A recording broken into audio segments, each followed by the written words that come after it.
Ayat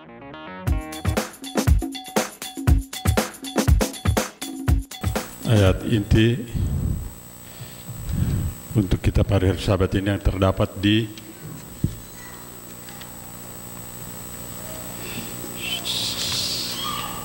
Kolose 3 ayat 23. Apapun juga yang kau perbuat, berbuatlah dengan segenap hatimu seperti untuk Tuhan dan bukan untuk manusia.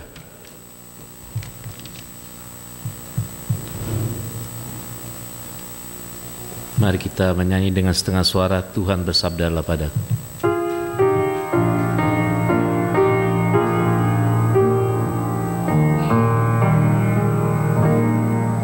Tuhan bersabda padaku, ku mau dengar suaramu, ku mau dengar suaramu.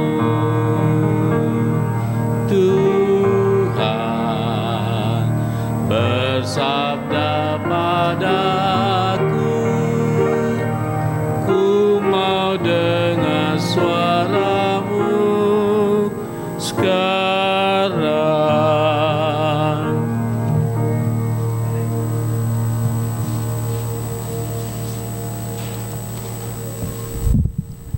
Selamat sahabat, saudara-saudara sekalian. Saya sangat bersukacita dan bergembira dapat berkumpul dan dengan saudara-saudara sekalian. Saya telah absen 2 sabat selama berada di Indonesia. Pada sabat ini kita akan belajar dari berjudul bekerja dengan segenap hati. Pelajaran kita ini saya ambil dari yang dikutip oleh Dr. saudara kita, mungkin saudara kenal, Rudolf Sagala. Mungkin beberapa judul ini sudah saudara dengar mungkin dari website, tetapi saya langsung ambil judul ini dan saya perbarui sebagian. Mungkin beberapa ada sama dari judul ini. Saya mengucapkan terima kasih kepada Ines dan Catherine yang memberikan suatu lagu pujian yang begitu indah, This is my Father House, yang dapat kita tempat beribadah dan melayani Tuhan. Dengan seperti judul ini, di sinilah kita melayani Tuhan. Dan terima kasih juga kepada Ika dan Kathleen yang memberikan lagu pujian yang begitu indah juga kepada istri hamba yang memberikan suatu cerita yang begitu indah, benar-benar suatu cerita yang selalu diulang-ulang kepada anak kami, yang untuk mengingat bagaimana kuasa Tuhan kepada ibu yang tidak mempunyai pendidikan, tetapi ibu yang punya bijaksana dan punya hikmat dari Tuhan. Begitu juga yang kami harapkan kepada kita, walaupun kita berpendidikan tetapi setia kepada Tuhan, dan lebih setia lagi untuk mendidik anak-anak kita ke jalan yang benar. Itulah mungkin suatu pengharapan bagi kita selama kita hidup di dunia ini, menantikan kedatangan Tuhan kedua kali.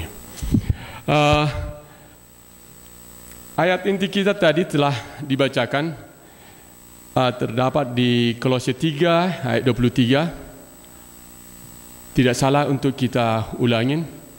Apapun juga yang kamu perbuat, perbuatlah dengan segenap hatimu seperti untuk Tuhan dan bukan untuk manusia. Segenap hatimu ada terdapat ditemukan di Perjanjian Lama dan Perjanjian Baru sebanyak 21 kali. 18 kali dihubungkan dengan Tuhan. Kalau mungkin saudara mau melihat, termasuk di Ulangan 6 ayat 5 yang topiknya mengasihi Tuhan dan kemudian mencari Tuhan, beribadah kepada Tuhan, Dan kemudian di Yosua 22 ayat 5 tentang melakukan peraturan Tuhan untuk segenap hati kita. Kemudian mendengarkan suara Tuhan dan percaya kepada Tuhan di Amsal 3 ayat 5. Dan yang 18 tadi dan sisanya yang 3 kali dihubungkan dengan sesama kita, diantaranya dalam hal di Matius 18 ayat 35. Mari kita membacakan Matius 18 ayat 35.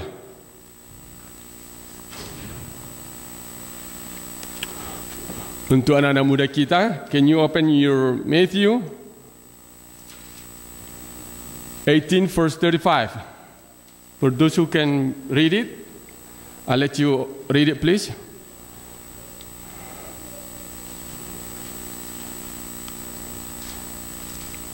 Mungkin mari kita baca. Maka Bapakku yang di surga akan berbuat demikian juga terhadap kamu. Apabila kamu masing-masing tidak mengampuni sesamamu dengan segenap hatimu. Jadi itu salah satu dihubungkan dengan sesama kita. Dan kedua adalah Kolose 3 ayat 23 tadi sebagai pelayanan kita kepada Tuhan dan bukan untuk manusia. Ketiga adalah Lukas 10 ayat 27.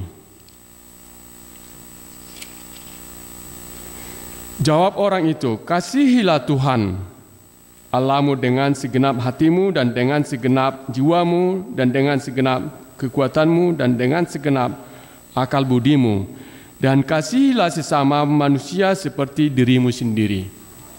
Jadi kita dikatakan 3 di antara dari 18 itu, antara kita sesama manusia, kita melayani sesama kita dan untuk nama Tuhan, dan ketiga mengasihi sama manusia. Tetapi pelajaran kita adalah di Kolose 3 ayat 23 ini, pelayanan. Di dalam pelayanan memperoleh 3 kunci rahasia yang sederhana yang perlu kita pelajari pada sahabat ini.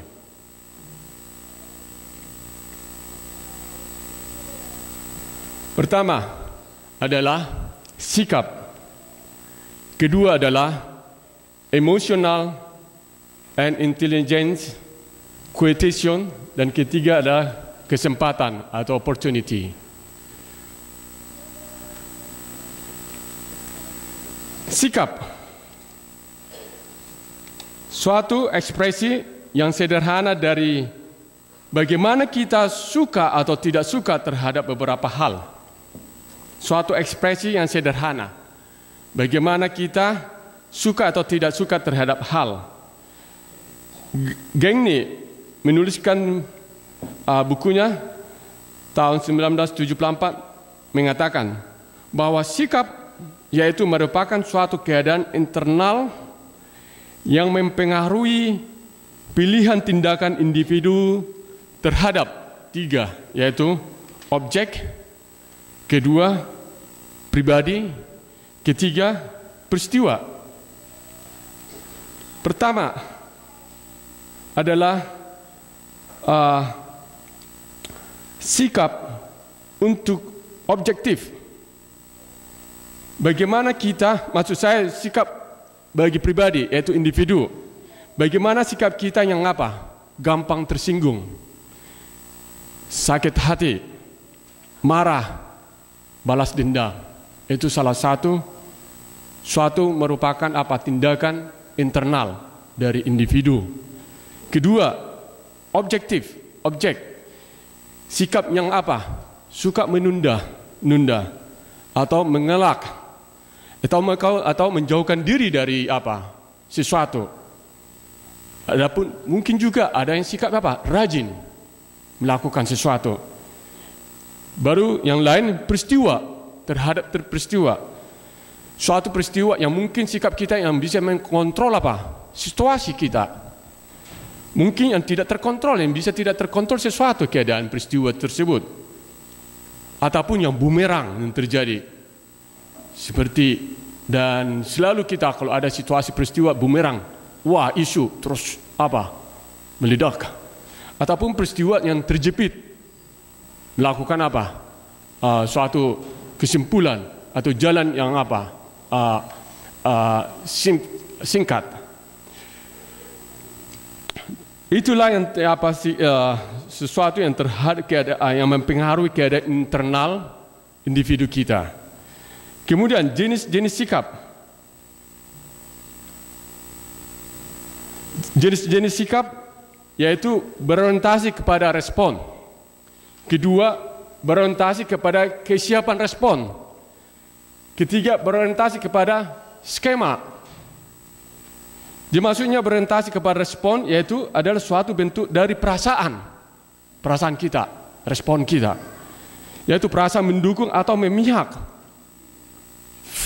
mungkin favorable, maupun perasaan tidak mendukung.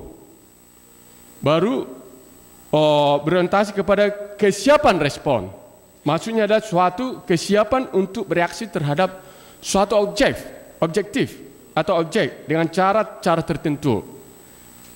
Kemudian berorientasi kepada skema, yaitu dalam berinteraksi dalam memahami, merasakan, berperilaku kepada suatu objek di lingkungan sekitarnya.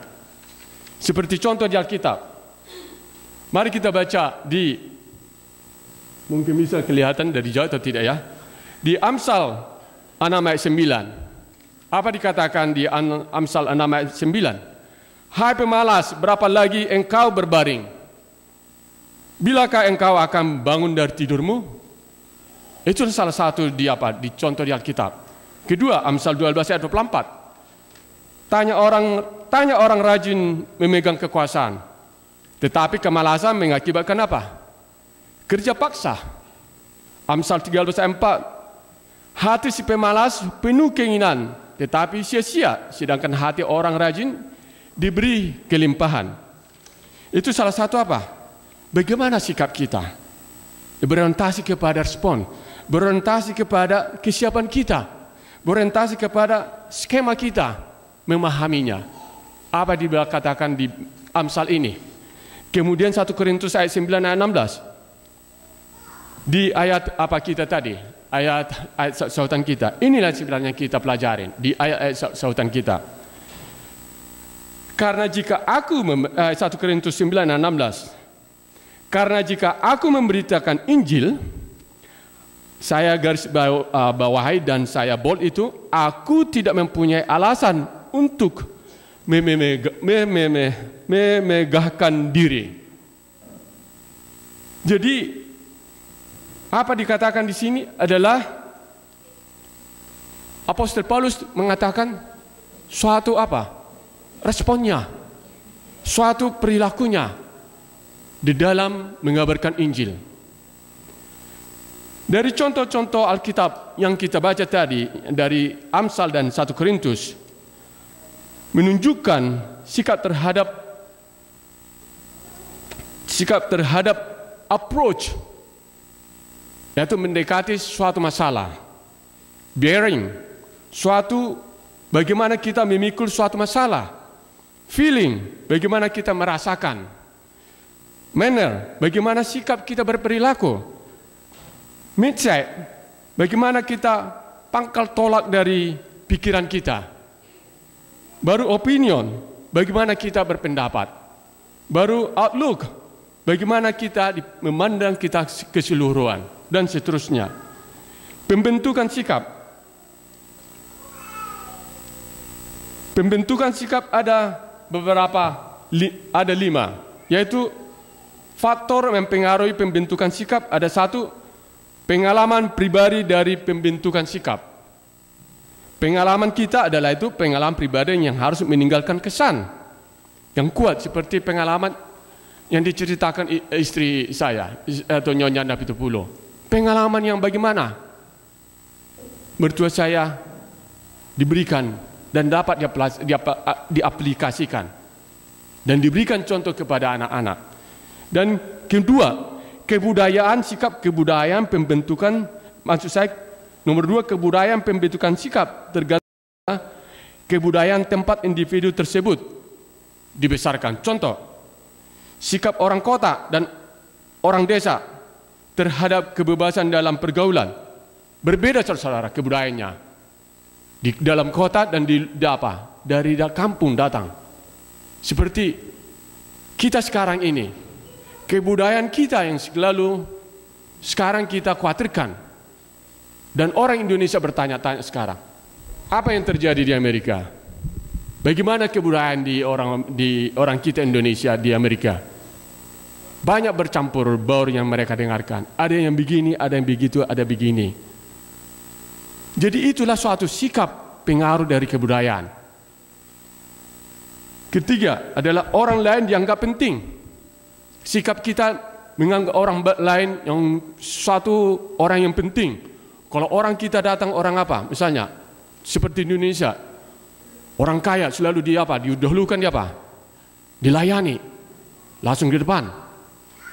Dan kita di sini syukur kita sama derajat kita, walaupun orang kaya yang punya duit sama duduk, dan walaupun bagaimana kita bekerja dengan sama kita merasakan makanan berbelanja di toko yang sama.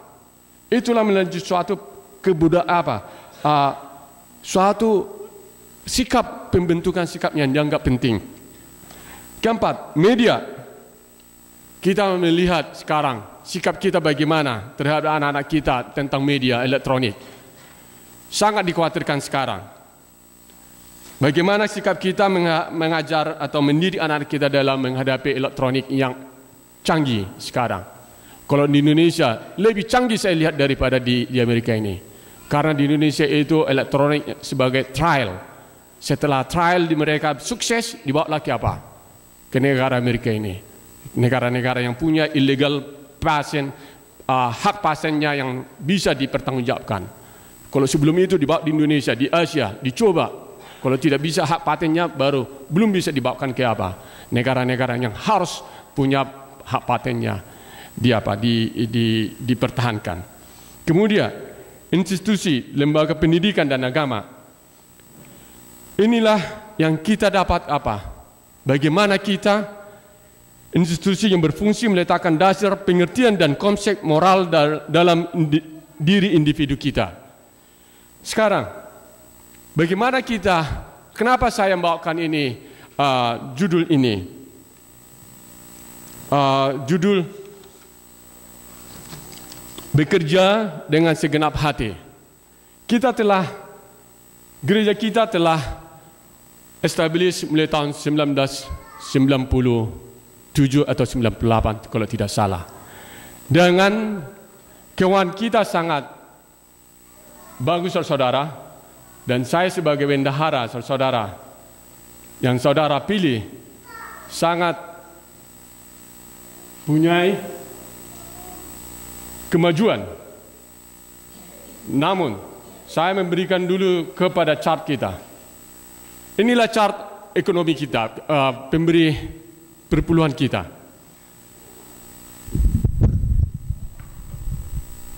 Chart ini mulai Januari.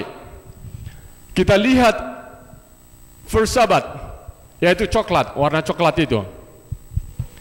Mulai dari angka 0 sampai angka 35. Minggu pertama kita rata-rata setiap individu perpuluhan yang kita dapat, setiap sahabat kita terima adalah sampai 7 memberikan perpuluhan. Setiap 7 envelope yang kita dapat. Sahabat kedua ada 6. Sahabat ketiga ada 5. Dan sahabat keempat melonjak sampai 16 envelope. Suatu kemajuan di dalam kita lihat totalnya, kalau kita totalkan itu dalam 1 bulan mulai Januari, yaitu hampir 38 envelope yang kita terima 1 bulan. Kemudian Februari, sahabat pertama hampir sama. Sahabat kedua 14 envelope. Dan sahabat ketiga hampir sama 6. Dan sahabat keempat sekitar 18. Totalnya 46 envelope yang kita dapat bulan Februari. Dan kemudian Maret kita terima envelope. Sahabat pertama 11, sahabat kedua 14 envelope, dan ketiga 5 envelope kita terima. Totalnya itu semua sampai sahabat kelima yaitu 46 envelope yang kita terima setiap bulan. Jadi kesetiaan saudara dan saya, inilah yang perlu kita bina. Oleh karena saudara dan saya setia dalam bekerja di ladang Tuhan. Kemudian kita lihat sampai sahabat seterusnya, Jun, jadi rata-rata kita memperoleh envelope sampai Agustus, September, rata-rata kita terima envelope adalah 40, rata-rata 46, 45. Yang paling kita lihat Juli, kita dapat meraih sampai 50 envelope. Mungkin saudara-saudara mendapatkan berlipat ganda yang dapat saudara terima dari Tuhan. Inilah suatu berkat bagi kita, bagi gereja ini. Walaupun anggota kita sedikit, tetapi setiap sahabat kita mengkoleksi sebanyak 40 sama dengan 47 envelope setiap bulan. Ini adalah suatu pekerjaan Tuhan yang sangat besar dan dahsyat. Walaupun kita bekerja dengan keras di Amerika ini, tetapi kesetiaan saudara dan saya mengembalikan berkat-berkat Tuhan kepada gereja Tuhan. Inilah satu berkat yang diberikan Tuhan kepada kita. Sekarang bagaimana secara income statement kita pada September 30 2012 kita memperoleh net income 49.572 sen. Ini income kita mulai Januari sampai September. Tahun 2011 kita memperoleh income 68.458, 36 sen, sorry. 68.458, 36 sen. Inilah berkat-berkat yang saudara berikan.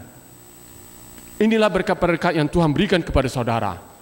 Yang saudara sacrifice dalam pelayanan pekerjaan Tuhan. Dengan segenap hati saudara, dengan segenap hati kita memberikan ini dan memajukan pekerjaan Tuhan. Sekarang nomor 2, emosi dan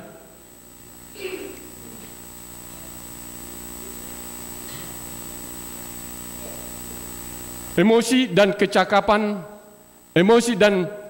emosional, kecakapan kita terhadap emosi dan intelijensi kita, kecakapan kita.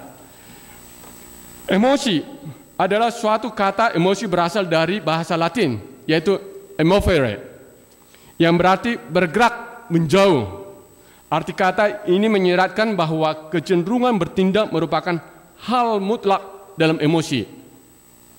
Menurut Daniel Goleman, buku yang dituliskan tahun 2002, emosi merujuk pada suatu perasaan dan pikiran yang punya khas tertentu, suatu keadaan biologis dan psikologis yang cenderung untuk melakukan tindakan. Dorongan untuk bertindak biasanya merupakan reaksi terhadap rangsangan dari luar dan dalam dari diri kita. Sebagai contoh, emosi adalah emosi gembira yang mendorong apa? Perubahan suasana hati yang apa? Seseorang yang gembira, senang, sehingga secara fisiologinya terlihat apa? Tertawa. Emosi menangis, berperilaku seseorang mendorong sedih, perubahan fisiologisnya dan pikiran menjadi apa? Merupakan salah satu aspek yang kehidupan yang sedih. Dan karena emosi dapat merupakan perilaku dalam arti meningkatkan,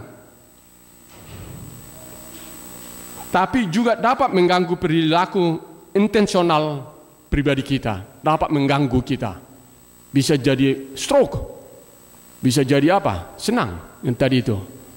Kalau kita tidak bisa menghandle dan kalau kita tidak ada kecakapan kita menghandle emosi.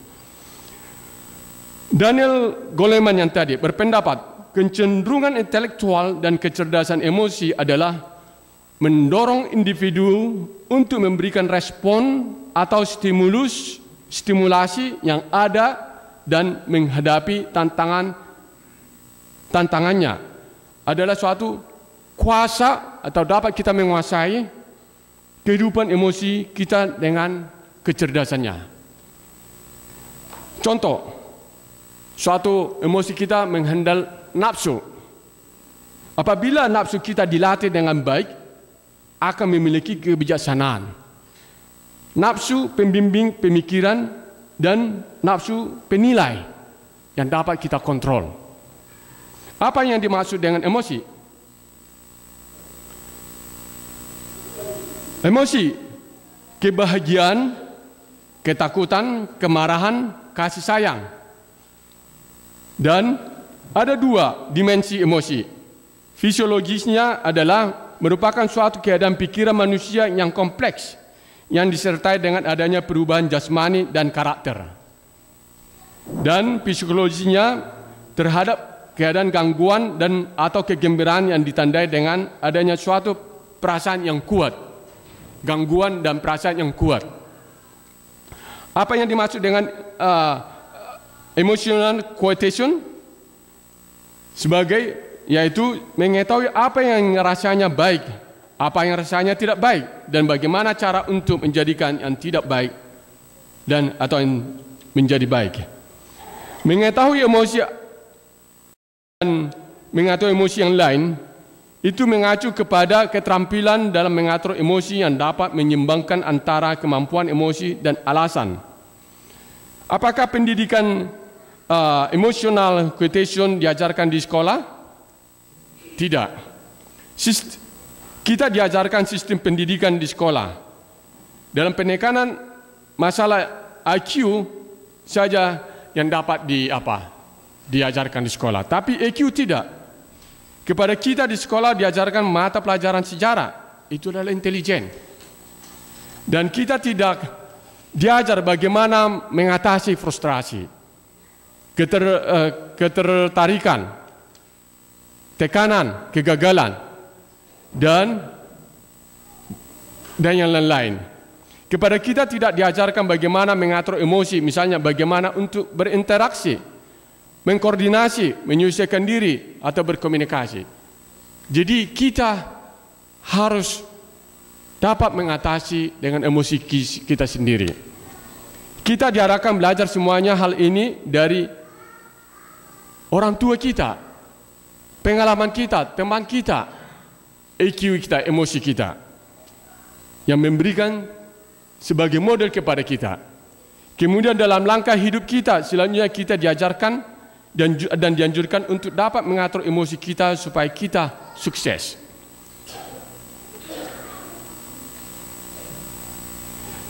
Di dalam perbandingan antara intelijen dan emosional, di dalam sketsa ini, kita lihat hanya 20% digunakan dalam kehidupan kita sehari menggunakan IQ.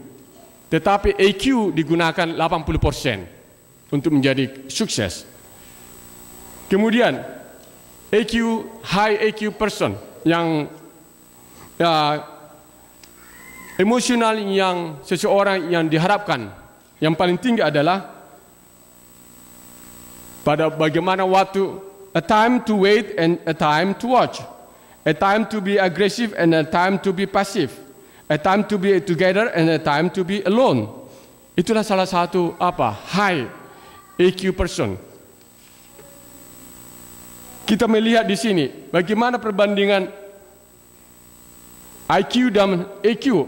Kalau IQ kita adalah get you higher, kita ingin mendapatkan sesuatu untuk diterima pendapat kita, diterima sesuatu ide-ide kita. Tetapi EQ adalah kita diharapkan merasakan mendapatkan promosi ataupun mungkin mengharapkan kita di fire suatu dalam pekerjaan. Jadi inilah salah satu perbandingan EQ dan IQ. Bagaimana kedewasaan emosi? Kedewasaan emosi adalah kesadaran diri kita. Kedua, mengembangkan orang lain. Ketiga, menunda kepuasan. Keempat, kemampuan beradaptasi dan fleksibilitas. Kesensitifan emosi. Kesensitifan emosi mengakibatkan mengerti batas penimbunan emosi kita. Kedua, empati. Ketiga, meningkatkan hubungan antara pribadi. Keempat, mampu mengkomunikasi emosi. Kita dapat mampu. Bagaimana kecerdasan kita dapat mengkomunikasi emosi kita pribadi dalam diri kita pribadi. Kemudian, dapatkah EQ dikembangkan? Ya, kita dapat mengembangkan EQ kita dengan cara mengupgrade keterampilan emosional kita. Pemikiran populer yang mengatakan bahwa seluruh EQ itu diturunkan adalah salah. Kecerdasan tidak ada gennya. Kecerdasan emosional seperti yang kita ketahui saat ini, EQ adalah merupakan sesuatu yang dipelajari orang. Jadi kita kembangkan EQ kita, emotional quotient kita, bisa kita kembangkan setiap saat. Di dalam ayat sautan kita, mari kita lihat seperti dapatkah EQ dikembangkan? Di dalam Apostel Paulus mengatakan di dalam 1 Korintus 9 ayat 19. Sungguh pun aku bebas terhadap semua orang, aku menjadikan diriku hamba dari semua orang, supaya aku boleh memenangkan sebanyak mungkin orang. Inilah suatu emosional dan IQ kita. Apostel Paulus mengatakan, apa dikatakan? Sungguh pun aku bebas terhadap semua orang, aku menjadikan diriku hamba dari semua orang, supaya aku boleh memenangkan sebanyak mungkin orang. Inilah yang dimaksudkan IQ dan EQ oleh Apostel Paulus di dalam 1 Korintus 9 ayat 19 ini. Sekarang kesempatan, opportunity. 1 Korintus 9 ayat 17. Opportunity, kesempatan. Mari kita baca. Kalau andai kata, dikatakan kalau andai kata, Apostel Paulus mengatakan, kalau andai kata aku melaksanakannya menurut kehendakku sendiri. Jadi apa? Opportunity. Bisa mengatakan, sudah saya menunggu-nunggu waktu aja. Kemudian apa dikatakan? Menurut kehendakku. Memang aku berhak menerima upah. Tetapi karena aku melakukannya bukan menurut kehendakku sendiri, pemberitaan itu adalah tugas penyelenggaraan yang ditanggungkan kepadaku. Jadi saya garis bawahi adalah suatu kesempatan, opportunity, tugas yang diberikan kepada saudara dan saya. Apakah kita tunggu-tunggu? Jadi ayat 18, kalau demikian apakah upahku? Upahku ialah ini, bahwa aku boleh memberikan Injil. Yaitu upahnya adalah boleh. Itu adalah di garis boleh. Apakah saudara-saudara mendapatkan suatu pekerjaan nanti sesudah pemilihan pegawai.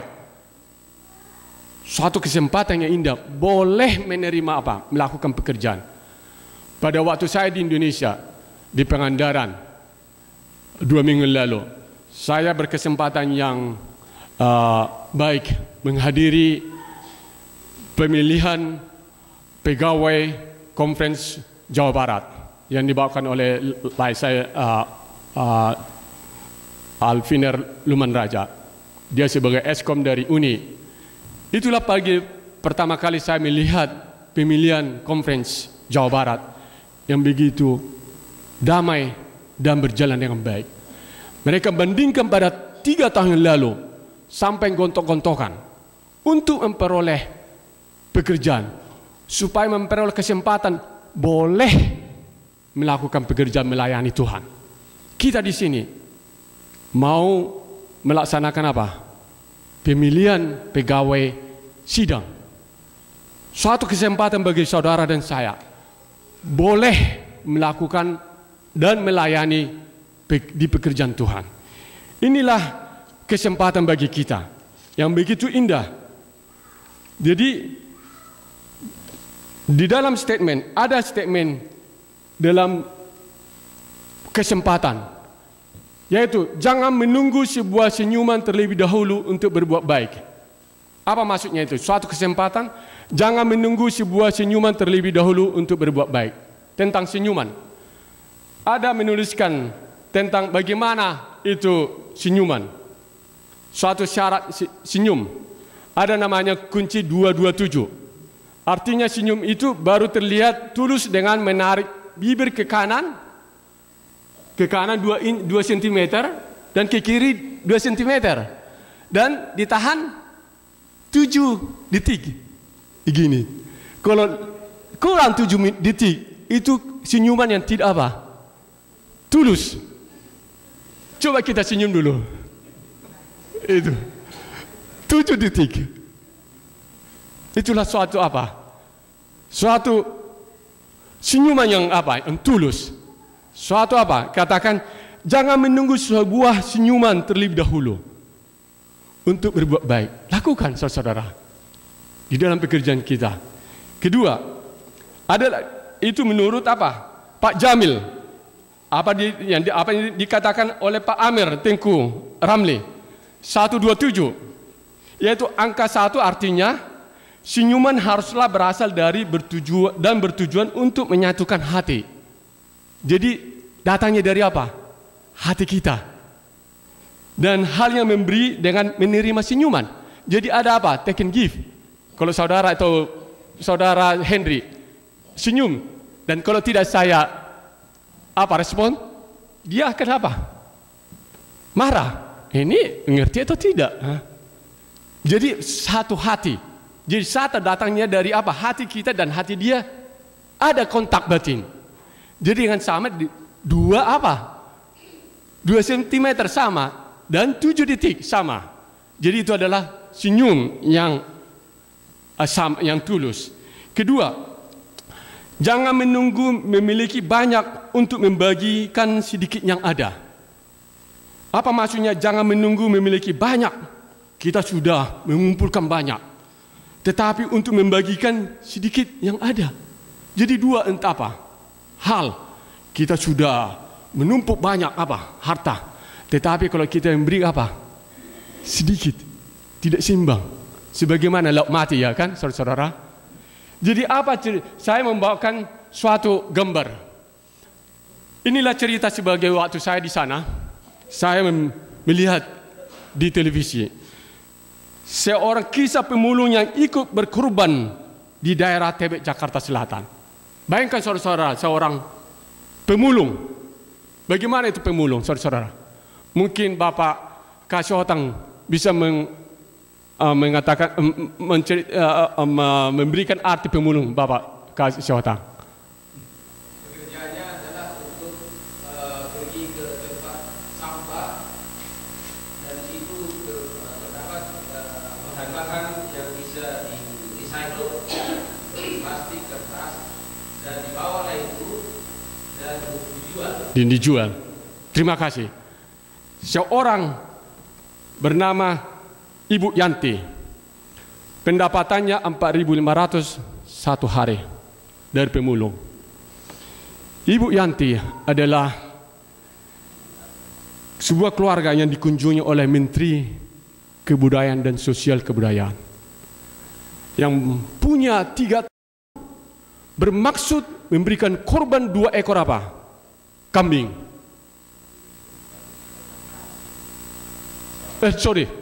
Bukan kambing. Kambingnya 2 ekor kambing yang bernilai 3 juta. Ibu Yanti memberikan ini kepada Bapak Bapak Haji di Ustadz di Tibet. Dia mengatakan, saya akan memberikan 2 ekor kambing. Bapak Ustadz ini ketawa. Tidak mungkin kau memberikan 2 ekor kambing. Kau pendapatmu segini. Dan dia berjanji kepada suaminya, saya akan memberikan 2 ekor kambing untuk korban senilai 3 juta. Suaminya kata, tidak mungkin kau memberikan, sedangkan pendapatan kita 4.500 dan kita tinggal di apa? Di gubuk-gubuk dengan apa? Berlantaikan tanah dengan 3 kali 4 tempat kediaman mereka. Dan selama 1 tahun pertama, tahun kedua, tahun ketiga dia kumpulkan saudara 3 juta. Dan dia membawa kambing ini dengan bajai ke tempat masjid di Tibet. Dengan hati yang apa? Yang tidak menunggu-nunggu. Dia katakan, jangan menunggu memiliki banyak. Untuk apa? Membagikan sedikit yang ada. Jangan saudara, kita di Amerika ini bagaimana saudara? Diberkati saudara. Apakah saudara berterima kasih akan kesehatan kita? Terima kasih. Kemarin lalu, saya yang sedih. Saya mengantarkan mayat seorang cousin saudara saya. Begitu, dia seorang apa? Yang sukses. Dia dapat berhasil dalam pendidikan dan mencari jodoh. Tetapi saudara-saudara, apa akhirnya upahnya? Dia tidak, pendeta mengatakan kepadanya, kau harus berubah, mempunyai kehidupan yang baru untuk apa? Kesehatanmu. Tetapi dia terlambat saudara, menjaga kesehatannya yang merokok berkali-kali. Katakan pendeta, dialah perokok yang paling berat, sehingga maka mempunyai penyakit lung kanker. Tetapi saya tidak tahu apakah itu mengakibatkan kematiannya. Tetapi jangan kita menunggu apa? Menunggu memiliki yang banyak, tetapi kita tidak apa? Memperhatikan kesehatan kita. Kita mengumpulkan banyak, tetapi sedikit kita apa? Kita memberikan. Biarlah kita melayani Tuhan, bekerja dengan segenap hati saudara dan saya. Konklusinya, Tuhan, jadikanlah aku sebagai alat damai-Mu. Di mana ada benci, aku taburkan cinta di mana aku. Taburkan ampun, di mana ada keraguan, aku taburkan iman. Di mana ada putus asa, aku taburkan harapan. Di mana ada gelap, aku taburkan terang. Di mana ada nestapa, aku taburkan gembira. Oh Tuhan yang Maha Kudus, berilah agar aku tidak minta dihibur, tapi menghibur. Tidak minta dimengerti, tapi berusaha mengerti. Tidak diminta dicintai, tapi belajar mencintai. Pengkhotbah 9:10. Segala sesuatu yang dijumpai tangan saudara dan saya untuk dikerjakan, kerjakanlah itu sekuat tenagamu melalui berkat Tuhan. Terima kasih.